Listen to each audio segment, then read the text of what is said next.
Voilà, mesdames, messieurs, bonjour, bienvenue dans cette édition du journal international sur les ondes sacrées centrales, radio et télévision. Une fois de plus, bienvenue à l'une de l'actualité.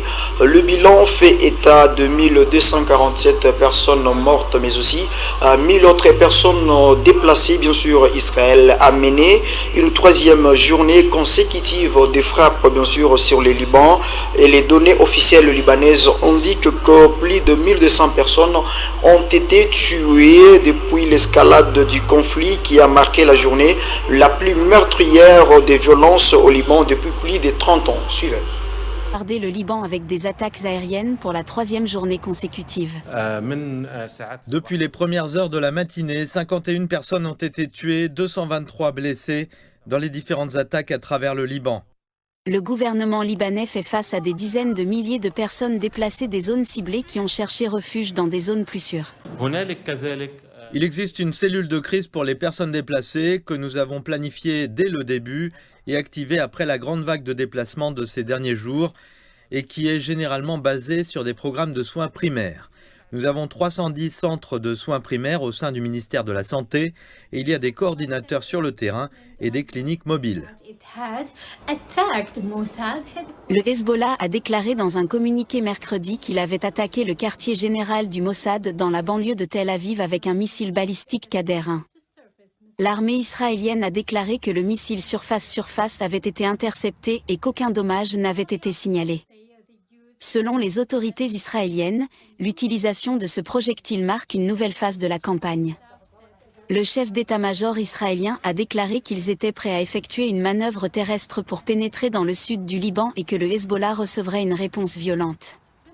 Le journal Middle East a cité le président du Parlement libanais, Nabi Berri, qui a déclaré qu'il faisait de sérieux efforts avec les parties internationales, y compris les États-Unis, pour mettre fin à l'escalade israélienne et que les 24 prochaines heures seraient décisives.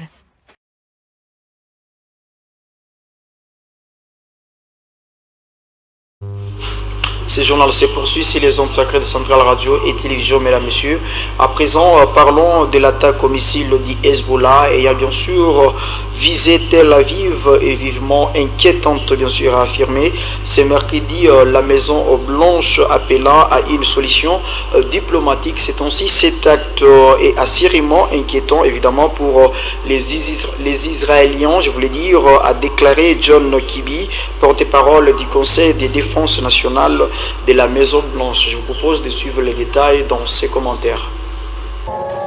Un missile balistique intercepté. Les terroristes du Hezbollah ont attaqué à l'aube avec un missile sol-sol déclenchant les sirènes d'alerte dans le centre d'Israël.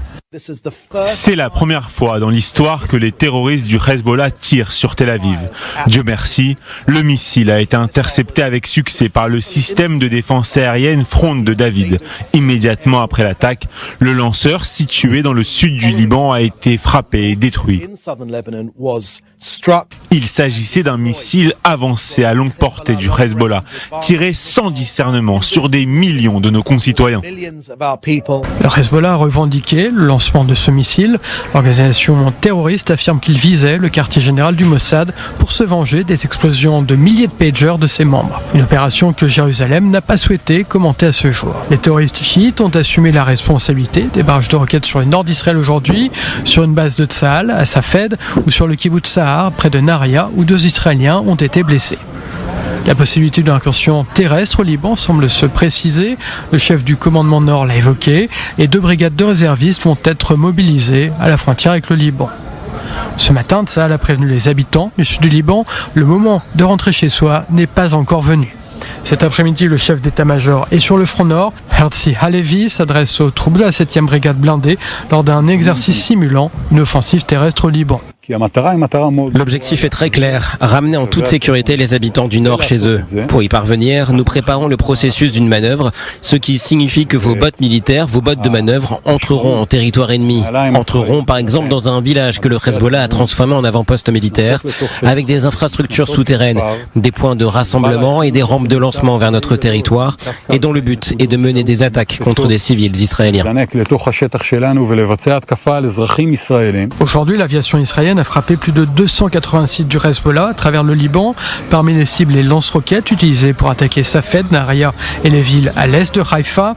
Des dizaines de terroristes du Hezbollah, des dépôts d'armes et des rampes de lancement ont été neutralisés. Poursuivons cette session du journal à présent, direction vers les continents africains, précisément au Soudan du Sud, où les autorités soudanaises, bien sûr, ont déclaré que les pays connaissaient ces pires inondations depuis plus de 60 ans. C'est aussi la partie nord du pays est particulièrement touchée, justement la ville de Bentou, qui ne doit sa survie qu'aux digues que l'entourent. Suivez. Les villages, les forêts et le bétail sont engloutis par les eaux. Les agriculteurs ont dû se tourner vers la pêche. Les villages isolés sont devenus des communautés insulaires. La vie ici est très difficile. La situation s'aggrave en raison de la pénurie alimentaire.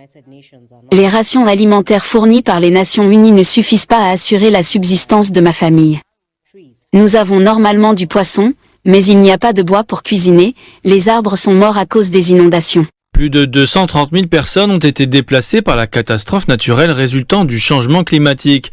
Elles vivent désormais dans ce camp de personnes déplacées. Ce camp abrite des personnes qui y vivent depuis plus de 8 ans. Il y a ceux qui se sont enfuis lorsque les violences ont éclaté au Soudan du Sud.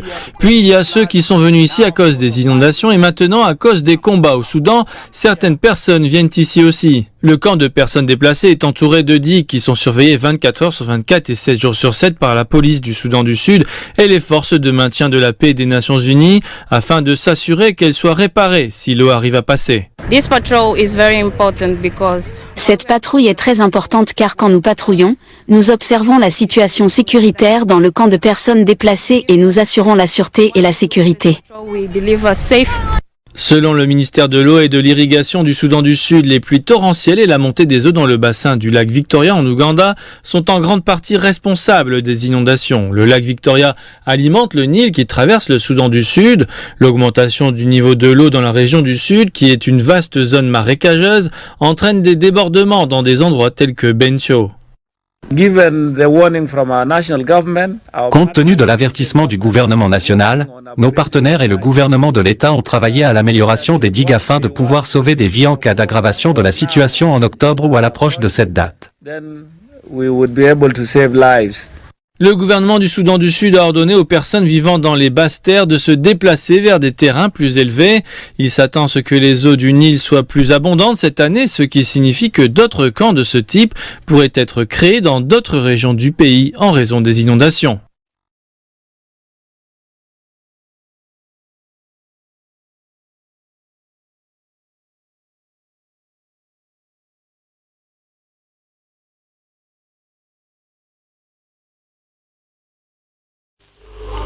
Et voilà, mesdames, messieurs, avant de nous séparer complètement dans cette édition du journal, agitons avec cette actualité. Selon le Premier ministre Philippe Davis, bien sûr, les Bahamas se trouvent dans une situation financière tellement compliquée à cause des caprices du changement climatique. Des études ont révélé que le changement climatique a renforcé la puissance et l'humidité des tempêtes. Les détails dans cet élément de reportage. À un tournant décisif, les Bahamas, réputés comme un paradis tropical, sont confrontés à la fois au changement climatique et à une dette écrasante. Comme souligné par le Premier ministre Philippe Davis, ces défis sont inextricablement liés. Plus de 50% de ma dette nationale pourrait être directement attribuée au rétablissement et à la reconstruction après un ouragan.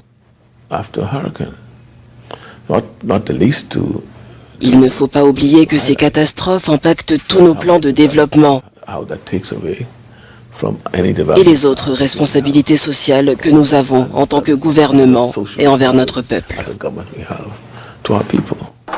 En 2019, l'ouragan Dorian a provoqué des dommages de 3,4 milliards de dollars, surpassant le revenu annuel du pays de 2,9 milliards.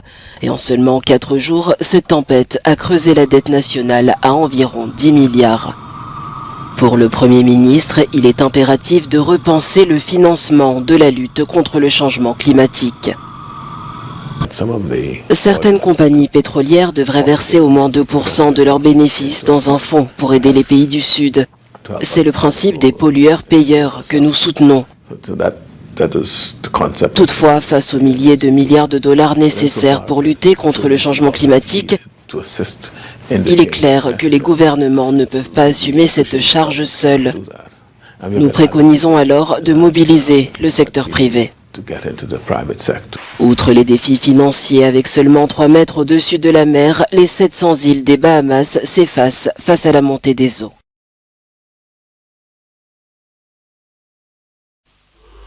Et voilà, mesdames, messieurs, c'est la fin complète de cette édition du journal international sur les ondes sacrées des centrales radio et télévision. À toutes et à tous, merci de nous avoir suivis. Et surtout, si vous avez aimé, dites-moi ça à la grande équipe rédactionnelle du journal international. Quant à moi, je vous dis, tâchez de quitter cette terre en l'ayant rendu meilleur comme vous l'avez trouvé. Au revoir.